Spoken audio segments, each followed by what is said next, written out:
Hey guys, welcome back to Gabbing with Jessa. Today I have a new segment that I am excited to start called Oscar Movie Watch.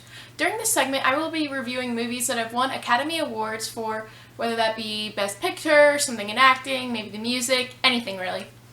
One of the movies I have been dying to see is The Theory of Everything starring Eddie Redmayne and Felicity Jones. My recent trip to London allowed me to watch a bunch of movies on the plane and this was one of them. So let's get started.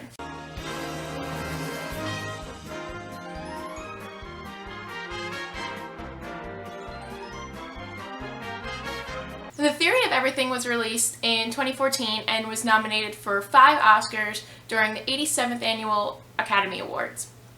It was nominated for Best Actor for Eddie Redmayne, Best Actress for Felicity Jones, Best Adapted Screenplay for Anthony McCartan, Best Original Score for Johan Johansson, and Best Picture. It ended up winning Best Actor for Eddie Redmayne. I am a big Eddie Redmayne fan since he started in the Fantastic Beasts series, and ever since then I really wanted to get to know him more as an actor, see what else he's been in, his other works, and why not start with the movie that he won the Best Actor for. And just to start off, I think that this award was well deserved by Redmayne. As a disclaimer, I have not seen any of the other films where the actors were nominated, but with Redmayne's performance, I could not imagine how this could have gone to anyone else.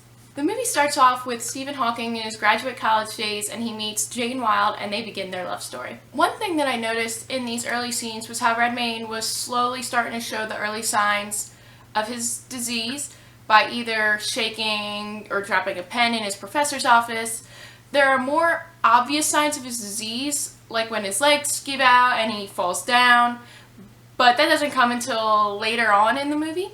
So I liked how he was giving these smaller, simpler signs first. Also, for any Harry Potter fans out there, David Wells, who plays our favorite Remus Lupin, is also in the movie. He plays Hawking's thesis mentor, Dr. Dennis Scmander. I know I'm pronouncing that wrong, so I apologize.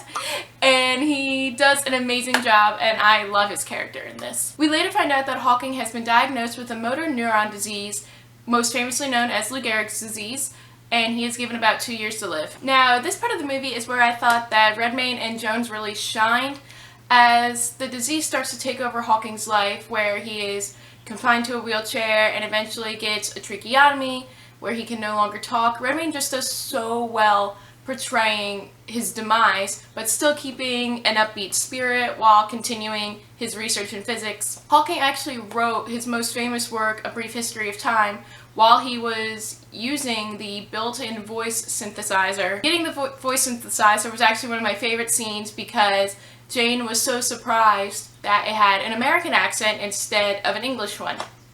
And Felicity Jones is just absolutely amazing. I know I've said it a bunch of times already, but man, you get how Jane must have been feeling because of Jones's acting. Having 3 children to look after, along with a husband with a disease that is slowly killing almost every function of his body, takes a toll on a person. And Jones shows us through her brilliant acting how hard that can be for Jane. I've learned so much about the life of the Hawkings because of Jones. One of the standout scenes for me was during a dinner scene where Jane is explaining the science of Stephen's work to a guest, and even though she is religious, you can just tell how much she loves him because she's just paying attention to everything and is willing to accept his work even though it may go against her beliefs because she really just loves him that much. I was very upset when it was revealed they were getting divorced, but they both knew that it was better for each other. But it was still really sad. The final scene that stood out to me in this movie was one where Hawking was giving a speech after accepting an award in America, and he has this vision of him physically getting up from his wheelchair, picking up a pen that a student had dropped off their desk and returning it to him, and then he delivers this emotional line. I just want to make sure that I get this right. There should be no boundaries to human endeavor. We are all different. However bad life may seem, there is always something you can do and succeed at.